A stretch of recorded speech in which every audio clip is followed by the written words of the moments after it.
La partie 1 de ce résumé est disponible sur la chaîne d'Anisik, d'ailleurs un grand merci à lui pour la proposition de collab. Si vous l'avez loupé, c'est le premier lien de la description. Et si jamais, petit rappel de la partie 1 avant de commencer. On suit un soldat squelette qui n'a qu'un seul objectif, sauver les gens qu'il aime. La particularité qu'il a, c'est qu'à chacune de ses morts, il revient dans le passé et a la chance de pouvoir tout recommencer.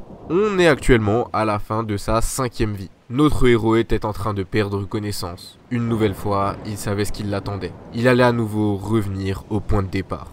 Toutefois, une partie de lui se réjouit de mourir car il va enfin revoir Rubia. Lorsqu'il reprit connaissance, il chercha fébrilement Rubia, mais non. Cet endroit ne ressemblait pas à celui où il s'était réveillé plus tôt. Cependant, il trouve Rena endormie sur ses genoux. Un panneau du système apparut, l'informant de l'état actuel des choses. Comme à son habitude, il était au niveau 1, mais ses statistiques restaient les mêmes qu'auparavant. Il apprit également quelque chose qui allait désormais changer drastiquement sa manière de progresser. Son point de réapparition a finalement changé. Il semblerait que cette grotte soit son nouveau checkpoint. Lui qui avait toujours pour objectif de sauver Rubia, ses rêves étaient détruits. L'écran du mémorial réapparut, lui indiquant qu'il s'agissait de sa 6e vie. Ayant atteint le maximum de points de bienveillance en tant que nécromancien lors de sa précédente vie, il obtint un bonus, en devenant l'amant des nécromanciens. Ce bonus lui donnait 20 points de bienveillance dès qu'il rencontrait un nouveau nécromancien et 10 points supplémentaires s'il entretenait déjà une relation avec ce nécromancien. Mais notre squelette n'y prêta pas vraiment attention. Il se souvint plutôt que Rena l'avait protégé au péril de sa vie, il doit donc lui rendre l'appareil. Il réveilla Rena en lui disant qu'il devait partir immédiatement. Il se souvenait que la dernière fois, ce lieu ne lui avait pas vraiment réussi. Il devait partir avant que cela ne se reproduise. Il refuse de la mettre encore en danger, surtout que les soldats allaient bientôt arriver. Rena lui demande alors où ils allaient, il répondit qu'il se rendait au prochain donjon, le cimetière souterrain aride. Cependant, Rena suggéra plutôt d'aller aux ruines du tombeau de l'araignée, car il y avait des rumeurs selon lesquelles les monstres du cimetière s'étaient volatilisés sans aucune raison apparente. Il réalise que c'était peut-être à cause des soldats qui passaient par là. À la mention des soldats, le squelette lui demanda si elle connaissait ce fameux soldat. Il entreprit alors de décrire le commandant avec lequel il avait combattu juste avant de mourir, et la fille rétorqua qu'il pourrait s'agir du marquis Leandro von Vantien. Il était le souverain de l'ordre du Lion Bleu, l'une des illustres confréries chevaleresques du royaume. Elle précisa que, au sein de la dite confrérie, le Lion Bleu occupait soit la première soit la 2e place et que le dit marquis comptait parmi les 4 plus puissants épéistes du royaume. Ces 4-là étaient inégalés dans tout le territoire. Mais qu'est-ce qu'un chevalier de sa trempe faisait dans un endroit aussi perdu ? Et sinon, Rena demanda auprès du soldat squelette la possibilité de faire un bref passage dans une ville avoisinante avant de se diriger vers le donjon. Et en interrogeant la raison de ce passage, il apprit qu'ils auront besoin d'antidotes en raison de la présence d'araignées mesurant plus d'1 mètre de hauteur. De plus, ils auront besoin d'explosifs afin de trancher l'étoile et surtout, Rena devait se laver. C'est vrai que tout ce temps sans prendre la moindre douche, bon. Le squelette acquiesça et elle le guida vers la ville la plus proche qui se révélait être Yublam. Yublam, qui je le rappelle, est le lieu de l'incident impliquant Rubia.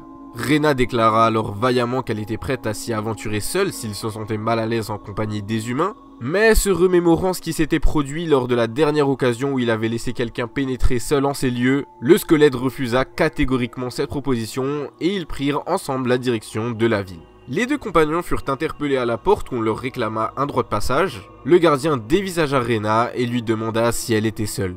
En guise de réponse, elle s'accrocha au bras du soldat squelette et déclara qu'elle était accompagnée de son époux, un chevalier privé. Elle demande alors à notre héros d'agir comme son conjoint afin de ne pas éveiller les soupçons. Les résidents de la ville se montrèrent très peu hospitaliers, lançant des regards noirs en direction des 2 protagonistes, et ils réalisèrent tous 2 que quelque chose clochait. Mais ils se décidèrent simplement à trouver un hôtel pour la nuit, tandis qu'une silhouette ténébreuse rôdait en arrière-plan, les observant. Rena et le squelette trouvèrent une auberge où loger, la servante se montra plutôt sympathique, leur proposant une chambre ainsi qu'à manger. Le soldat squelette s'interrogea si la jeune femme était la nouvelle aubergère. Le lendemain matin, Rena s'éveilla revigorée après un bain apaisant et une bonne nuit de repos. Tandis que le squelette veillait toute la nuit sans apercevoir quiconque de suspect. Il fut même surpris que nul ne se soit présenté durant la nuit. Ils se dirigèrent ensuite vers la boutique. La première échoppe qu'ils visitèrent n'avait plus d'antidotes, de bombes, de bouteilles et de goudron. Le marchand leur dit de s'en aller après avoir refusé de commercer avec eux. Clairement, il ne les aimait pas. Rena entrouvrit la bouche pour protester, mais le soldat squelette l'attrapa par le bras et jugea qu'il valait mieux se retirer. Rena restait énervée et persuadée que l'homme dissimulait des réserves à l'arrière, mais le soldat squelette l'emmena loin des lieux. C'est comme s'il sentait quelque chose. En fait, la silhouette ténébreuse les observait toujours, mais ils réussirent à la capturer et ôtèrent sa capuche pour dévoiler quelqu'un qu'ils connaissaient. Il était le forgeron que le soldat squelette avait aperçu près de la porte de la ville. Ils étaient déconcertés lorsqu'il se redressa et les invita à le suivre après avoir affirmé qu'il était dangereux de traîner en ces lieux. Il les mena à sa boutique et se servit un verre de vin. Le soldat squelette l'interrogea quant aux raisons pour lesquelles ils avaient conduit ici, mais il se contenta de répondre qu'il connaissait leur identité. Étrange. Il ajouta même qu'il savait qu'il se dirigeait vers la grotte des araignées au vu des objets, des bombes et des antidotes qu'il souhaitait acheter. Il leur expliqua qu'il ne trouverait pas ces articles ici et que même si quelqu'un les détenait, il ne les vendrait pas puisque le seigneur de Yublam et les gardes élevaient ces araignées. Tout cela commençait sérieusement à intriguer nos deux protagonistes. Toutefois, le forgeron ignorait la raison pour laquelle ils élevaient ces araignées. Il était contrarié et déplorait que la ville dépérissait depuis que le précédent roi était mystérieusement décédé et que le nouveau avait pris les rênes. Il a même remplacé les gardes par une troupe de brutes impitoyables. C'est à cette époque que l'opium comme drogue principale fut introduite dans la ville et que chacun succomba à l'addiction. Les gens avaient vendu leurs terres et leurs biens pour obtenir désespérément la drogue que le seigneur avait acquise à des prix dérisoires. Et quiconque osait le questionner était envoyé à la grotte des araignées, y compris l'épouse du forgeron. Le forgeron demanda alors au soldat squelette qu'il se venge de lui. Mais pourquoi le soldat squelette ferait-il cela? Il lui répond alors que l'armure qu'il portait avait été forgée par lui-même. Le squelette se remémora Rubia et poussa un cri en agrippant le forgeron par le col. Pourquoi n'a-t-il pas prévenu Rubia des dangers de cet endroit? Le forgeron tenta de se défendre en disant qu'il n'était qu'un vieil homme faible et qu'il n'aurait pas pu faire grand-chose dans tous les cas, et alors le soldat squelette le souleva par sa chemise. Mais pour se faire excuser, l'homme leur propose quelque chose. Il les informa que le capitaine des gardes et ses hommes étaient en route pour la grotte des araignées. Alors il leur offrit la flamme de Grasse-Mère. Il leur demanda de les brûler et de les anéantir avec ce feu, le feu qui ne s'éteint jamais. Un peu plus tard, les soldats forcent les captifs enchaînés d'accélérer le pas en les menaçant. Rena et le squelette les observaient, perchés au sommet d'un arbre. Enfin, ils parvinrent à une vaste grotte dans une montagne, la reconnaissant comme étant les ruines des tombeaux de l'araignée. Et elle s'avérait bien plus imposante que le donjon précédent. Rena tenait une arme chargée et interrogea le soldat squelette s'il voulait l'utiliser ou non. On voit alors un flashback, Rena qui questionna avec ferveur le forgeron à propos du feu de Grasse-Mère car elle avait entendu dire qu'il ne restait que quelques flacons même dans la cité des forgerons de Grasse-Mère. Il était presque impossible de se le procurer. Le forgeron confirma en avouant que c'était le secret de sa ville et qu'il n'était parvenu à en acquérir qu'un seul et unique flacon. Il leur enseigna comment l'utiliser en le chargeant dans une arme à feu. Le squelette empoigna l'arme, mais dès qu'il y toucha, le forgeron le mit en garde contre le feu magique qui ne s'éteindrait jamais. Le seul moyen de le contenir est d'être confiné dans un réceptacle imprégné de magie de refroidissement. Sinon, il brûlera pendant des décennies sans arrêt. Il lui tendit alors un dispositif résistant aux flammes pour se prémunir de la chaleur de la flamme avant d'utiliser l'arme. Le forgeron avait projeté d'utiliser le feu pour accomplir le plus grand chef-d'œuvre de sa vie, mais finalement ses plans ont été annulés. Il se dit alors que savoir que ses bandits vont brûler pendant très longtemps pourra lui permettre de dormir tranquillement. À cet instant, le squelette prévient donc Rena de manier l'arme et qu'il ne l'emploierait que si nécessaire. Ils pénétrèrent dans la grotte, leurs pas résonnèrent dans le silence inquiétant. Une fois à l'intérieur, ils prirent conscience de la taille véritable de la grotte qui était bien plus vaste que celle qu'ils avaient explorée précédemment.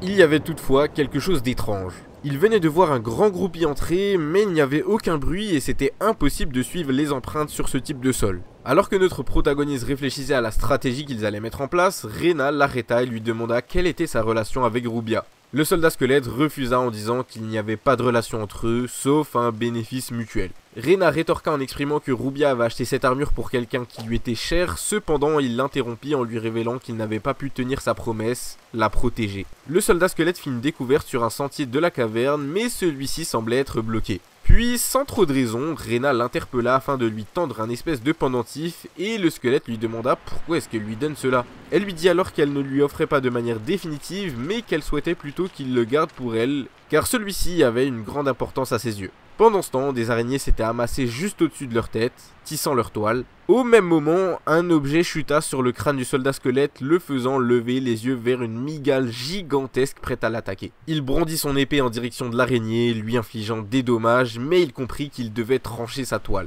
À cet instant, l'horrible monstre aux yeux globuleux gisait au sol à côté de lui et il lui perça la tête avec son épée. Tandis que le soldat squelette se reposait sur un genou devant la mygale, il entendit les hurlements de plusieurs autres derrière lui. Des dizaines d'araignées se trouvaient juste là, tapies dans l'ombre. De l'autre côté, des araignées suspendues au plafond, accrochées à leur toile, enroulaient Rena la tête en bas par les pieds. Le soldat squelette jeta son épée sur elles en les tuant assez rapidement. Il n'avait pas vraiment de mal à les tuer, mais c'était surtout leur nombre et Rena à qui il devait faire attention qui lui posait problème. Pendant que le squelette affrontait les araignées de part et d'autre, Rena commença à glisser du fil auquel elle était suspendue. Le soldat squelette luttait avec ardeur en insultant les araignées lorsqu'une d'entre elles projeta une toile emprisonnant ses jambes et le rendant incapable de bouger. Il commença à être bloqué, surtout que les araignées l'encerclaient. Il utilisa son épée pour trancher la toile qui le retenait, mais l'araignée lança de la toile sur son épée et lui arracha des mains. Pendant ce temps, une autre araignée se mettait à lui tirer encore davantage de toile. Il était dans une mauvaise posture, une très mauvaise posture. Le soldat squelette tenta de se libérer en se démenant avec les toiles qui immobilisaient ses membres et sa tête. Il faisait tout ce qu'il pouvait pour se dégager alors que plusieurs monstres se ruaient vers lui. L'une des araignées était à deux doigts de lui arracher la tête, mais soudainement la température s'éleva. Des flammes surgissaient de tous les recoins de la caverne. Rena s'était enfin libérée. Elle avançait vers le soldat fièrement en discutant avec lui. Tandis qu'elle parlait, le squelette la mit en garde rapidement contre les araignées au-dessus de sa tête et elle réagit rapidement en les enflammant, les exterminant sur le champ. Ce qui est sûr, c'est que cette flamme n'était pas enfermée pour rien. Les deux protagonistes étaient totalement impressionnés par l'arme. Le soldat squelette déclara qu'il comprit enfin l'importance d'avoir un lance-flamme ou des bombes dans cette caverne. Alors que les flammes brûlaient toujours tout aux alentours, les araignées s'enfuirent par un sentier menant hors de la grotte. Rena récupéra son épée et trancha les liens de toile pour le libérer. Une fois libéré, le soldat squelette a éliminé le reste des monstres et remarqua que ses niveaux augmentaient bien plus rapidement qu'auparavant. Ce donjon était finalement plutôt une bonne idée. Rena plaisanta en disant qu'il devait être content d'avoir emmené son épouse avec lui, faisant allusion à elle-même. Et il n'avait pas le choix, elle venait de lui sauver la vie, donc il lui était redevable. Par la suite, notre héros proposa qu'il poursuive, mais soudainement, Rena commença à trembler et s'évanouit sur le sol. Le soldat squelette était inquiet et tenta de la ranimer en soulevant sa tête, mais elle ne sentait plus rien du tout. Après quelques tentatives, il remarqua les marques verdâtres sur son cou et comprit qu'elle avait été empoisonnée. Ça tombe vraiment mal. Il comprit enfin pourquoi elle recherchait à ce point tous ces objets dans la boutique en ville. Elle avait besoin d'un antidote pour se rétablir et très vite. À ce moment-là, le squelette était très hésitant. Que faire? Et au même instant, quelque chose a attiré son attention. Il entendit des cris non loin d'ici. Lorsqu'il s'approcha de la zone, il vit la reine des araignées. Elle était là, le boss du donjon.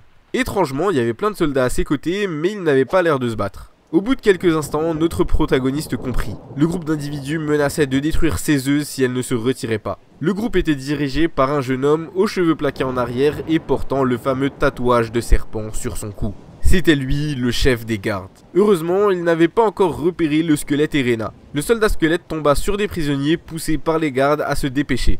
C'étaient les mêmes qu'il avait aperçus à l'entrée de la grotte. Ils étaient dirigés par le chef des gardes. Le squelette se remémora de tout. Il était l'homme qui avait ordonné de s'emparer de Rubia. Il l'avait livrée en suivant les directives du chef, car celui-ci devait la vendre en tant qu'esclave à la société des hommes de Necron. Il se souvint mélancoliquement du visage souriant de Rubia, tandis que le capitaine riait cruellement. Le squelette se glissa furtivement derrière un des soldats et apposa sa lame sur sa gorge. Le soldat frissonna et implora l'aide de son chef qui, stupéfait, se retourna et vit le soldat squelette. Il interrogea alors le squelette sur son identité. Le squelette tenta de négocier en demandant un antidote. Le capitaine voulait savoir s'il les épargnerait en échange, mais notre héros, qui avait une haine féroce contre le chef, leur rétorqua qu'il ôterait simplement la vie du chef. Ne savant même pas quoi répondre, le chef se mit à rire. Il disait qu'il avait rencontré énormément de drogués qui étaient devenus fous, mais jamais rencontré quelqu'un d'aussi malade que lui. Le squelette essaya alors de lui rappeler l'histoire de Rubia, mentionnant qu'une jeune femme s'était rendue à Yublam pour acheter cette armure et n'était jamais revenue. Elle avait bien sûr été exécutée sur ses ordres, et désormais, il portait l'armure qu'elle avait jadis achetée. Le chef, une fois encore, éclata d'un rire méprisant, se moquant de lui pour être revenu chercher vengeance, affirmant ne pas se souvenir de ces femmes sans intérêt.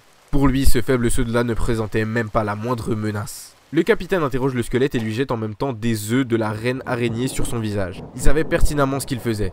En lui jetant ces œufs, il a fait passer notre protagoniste pour un voleur ayant dérobé les progénitures de la reine araignée. Il ne fallut qu'un instant pour qu'elle perfore son armure au niveau du ventre. Elle n'était pas le boss du donjon pour rien. Et c'était ses soldats qui dirigeaient sa puissance. Le chef ajouta aussi que la reine araignée était une chimère engendrée par des magiciens et délaissée, mais qu'elle affectionne particulièrement ses enfants. Elle continuait d'attaquer le squelette et le capitaine se retourna pour prévenir ses soldats qu'il leur était préférable de rentrer. Bien sûr, plus besoin de la nourrir aujourd'hui. Mais soudainement, lorsqu'ils se retournèrent, la caverne s'embrasa. Des flammes gigantesques apparaissaient de partout. La reine araignée hurlait de douleur. Notre protagoniste n'allait évidemment pas les laisser s'en sortir comme ça. Il commença par brûler la reine avec son arme. On voyait la peur se dessiner sur le visage du capitaine lorsqu'il observait le soldat squelette émerger des flammes. Ce n'est pas un humain. Mais maintenant, c'était trop tard. Le soldat squelette les avait déjà prévenus, et il ne comptait pas revenir sur sa décision. Il braque son arme dans leur direction et leur crie de mourir dans d'atroces souffrances. La reine araignée ne peut déjà plus rien faire dans les flammes tandis que le chef tente d'éviter l'attaque. Une multitude d'araignées s'approche de lui, mais il n'a aucune difficulté à les éliminer. De leur côté, les autres soldats lancent des appels à l'aide, mais même pour eux, c'est presque trop tard. À cet instant, la caverne tout entière est embrasée et le chef est entre la vie et la mort. Le soldat squelette avançait toujours vers lui alors que le chef l'implorait de le laisser en vie. Certainement pas. Il souhaite observer chacun d'entre eux subir le même sort, ceux qui avaient osé tuer Rubia.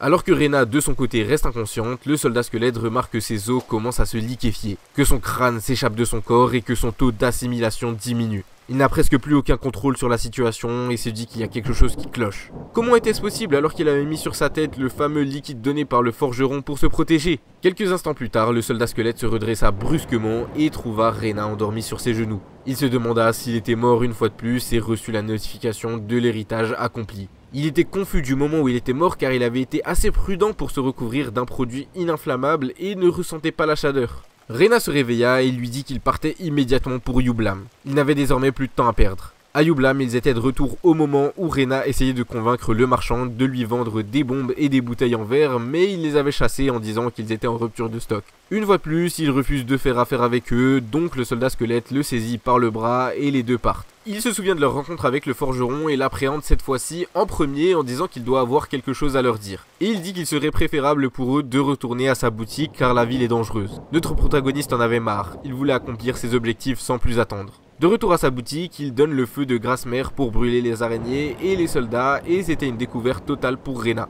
Le soldat squelette reconnaît également cette fois-ci le feu impérissable et dit qu'il doit y avoir une arme qu'il pourrait manier pour l'utiliser. Le forgeron est impressionné car il semble en savoir beaucoup sur sa ville natale. Le forgeron lui remet alors le pistolet ainsi que le produit résistant à la chaleur à verser sur lui-même avant de tirer les flammes. Mais soudainement, le soldat squelette jette avec colère le produit résistant sur le forgeron et pointe son arme vers lui. Il lui dit qu'il doit essayer ses articles lui-même avant de les donner aux autres. Le soldat squelette continue en disant que le forgeron n'avait pas menti. Ce produit empêche de ressentir la chaleur, mais ça ne fonctionne que très peu de fois. Au bout de quelques utilisations, il fondra avec son armure. Il attrape le forgeron et lui demande des explications. Pourquoi a-t-il essayé de les tuer? Le forgeron répondit plutôt en disant qu'il savait qu'il n'était pas humain dans cette armure. Pour lui, c'était un monstre maléfique. Avant de s'en aller, le soldat squelette ramasse une épée et s'en va. Le forgeron lui dit de la laisser car il s'en occupe depuis des années, mais notre protagoniste lui dit qu'il gardera ça en échange de sa tentative de les tuer. Ils atteignent à nouveau le tombeau en ruine de l'araignée et Rena suggère d'être prudent avec le feu car la poudre résistante est inutile. Une fois qu'il fut rentré, le soldat squelette assomma Rena et la plaça dans un coin sûr en disant qu'elle était morte à cause de lui une fois, mais qu'il ne la laisserait pas mourir à nouveau. Il continua d'avancer, armé et déterminé, affirmant que cela ne prendrait pas longtemps. Le soldat squelette reconnaît malgré tout le pouvoir énorme de la femme de Grasse-Mère. Il se dit que s'il l'utilise prudemment, il pourra affronter toutes les araignées seul et se débarrasser de tout le monde à la fois. Assez rapidement, notre héros rattrapa le chef et ses soldats. Cette fois-ci, il semblait beaucoup plus effrayé puisqu'il avait tué toutes les araignées seul. Le chef tenta de le distraire pour pouvoir lui jeter des œufs dessus, mais cette petite ruse ne marchera pas une seconde fois. En un instant, le soldat squelette se retrouvait face à lui avec son épée sous sa gorge. Bien qu'il ne le connaissait pas, le squelette lui explique qu'il lui a fait une promesse.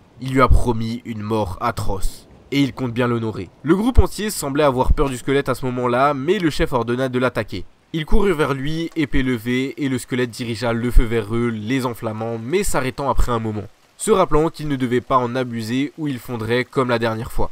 Il pensa que la meilleure stratégie serait de garder ses distances et de brûler tout l'endroit. Le chef, bien que blessé, l'attaqua avec son épée et détruisait son arme à feu, la rendant inutile. Il dit qu'il avait commis une grave erreur en détruisant les œufs de l'araignée et avait mis en colère la reine des araignées. Le chef ramassa le dernier œuf d'araignée restant et dit à la reine de lui obéir si elle voulait que son dernier œuf soit en sécurité et lui ordonna de le tuer. Elle se jeta sur lui et il essaya de riposter avec son épée, mais il eut du mal car la reine des araignées était beaucoup plus forte qu'avant. Elle devait être furieuse contre lui puisqu'il avait à peine réussi à parer son attaque avec son épée. Il comprit qu'il avait besoin du feu car il ne pourrait pas s'en sortir sans ça. Il eut alors une idée qui lui passa par la tête et même si c'était risqué, il n'avait pas le choix. Il devait tenter le tout pour le tout. Malheureusement, le squelette trébucha sur une pierre et tomba sur le dos alors que la redoutable reine des araignées approchait.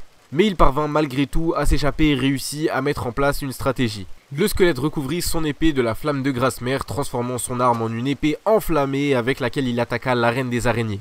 Face à ça, même la bosse du tombeau ne pouvait rien faire. Le chef fut choqué et craignait pour sa vie alors que le squelette avançait vers lui avec son arme dangereuse. Il était résigné à le tuer comme il l'avait promis. Il n'avait désormais même plus son casque sur la tête, mais ce n'était plus important maintenant. Il se mit alors à les attaquer. Le soldat squelette, en colère, trancha férocement la tête de la reine araignée, sectionnant ses pattes et projetant son sang partout. Elle hurla de douleur tandis qu'il abattait son épée enflammée sur elle, parvenant enfin à la neutraliser. Le chef, stupéfait, n'en croyait pas ses yeux. Le squelette avait réussi à terrasser la reine araignée. Il a essayé une dernière attaque désespérée, mais ce n'était pas suffisant pour espérer atteindre notre protagoniste. Il para le coup au bras du chef, lui promettant une nouvelle fois une mort douloureuse. Les yeux du chef se remplirent de peur et il appela désespérément ses gardes pour l'aider à tuer le squelette, mais tous étaient morts, réduits en cendres. En désespoir de cause, il ordonna aux araignées d'attaquer le squelette, mais elle aussi gisait, morte et criait. Il tenta d'appeler à l'aide, mais le squelette enflamma son autre bras. Tombé à terre, il tenta d'éteindre les flammes qui le dévoraient, mais en vain.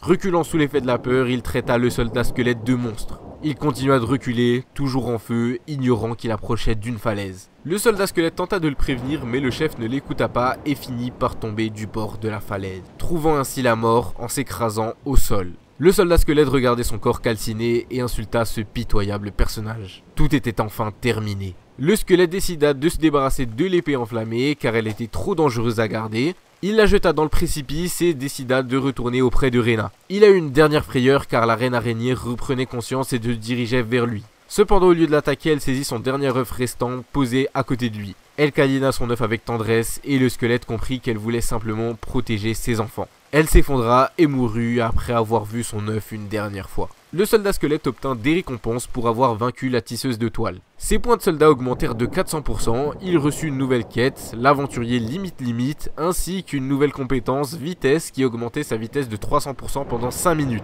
Le soldat squelette sortit enfin de la grotte et retrouva son ami. Mais Rena était furieuse contre lui. Elle pensait qu'il ne lui faisait pas confiance et se sentait trahi par le fait qu'il était entré dans la grotte sans elle. Surtout qu'il l'avait lui-même assommé. Il lui tendit le sac qu'il portait pour se faire pardonner. Elle était toujours vexée. Cependant, dès qu'elle regarda dans le sac et aperçut une tonne de pièces d'or, elle changea d'avis. Elle déclara malgré tout qu'elle ne voulait plus être un poids pour lui et qu'elle s'entraînerait pour devenir plus forte afin qu'il ne la laisse plus jamais traîner derrière. N'ayant pas encore décidé de leur prochaine destination, Rena proposa de retourner au QG de sa guilde. À leur arrivée, le soldat squelette fut surpris d'entendre les rires de nombreux enfants jouant dans le jardin. L'une des fillettes se précipita pour saluer Rena. Le directeur sortit également et dit que ça faisait longtemps. Les trois entrèrent et commencèrent à discuter.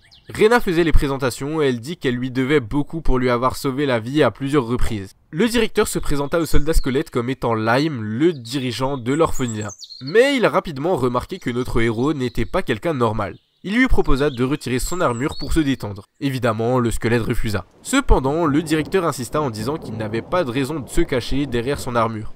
Le soldat squelette était sous le choc. Avait-il déjà deviné sa véritable identité? Soudain, ils entendirent un grand bruit venant de l'extérieur et décidèrent de reprendre leur conversation plus tard. Ils devaient d'abord aller voir ce qui se passait à l'extérieur. Un homme inconnu tenait un enfant par le poignet, le grondant de s'être enfui. Le directeur Lime intervint et demanda à l'homme de lâcher l'enfant, mais l'homme refusa. Il expliquait qu'il dirigeait un orphelinat dans une ville voisine et que le garçon s'était échappé de là pour venir ici. Et ça posait problème car le comte qui finançait leur orphelinat avait immédiatement été séduit par la fillette. Il l'avait donc envoyée chez lui pour être adoptée, mais ils avaient découvert qu'elle s'était enfuie un jour. Il faut donc qu'elle revienne, sinon le comte qui les finance va être furieux. Cependant, Lime répondit qu'on ne pouvait pas blâmer un enfant de s'être enfui d'une famille maltraitante. Lime refusa alors de leur rendre l'enfant. Du coup, la femme proposa un partenariat.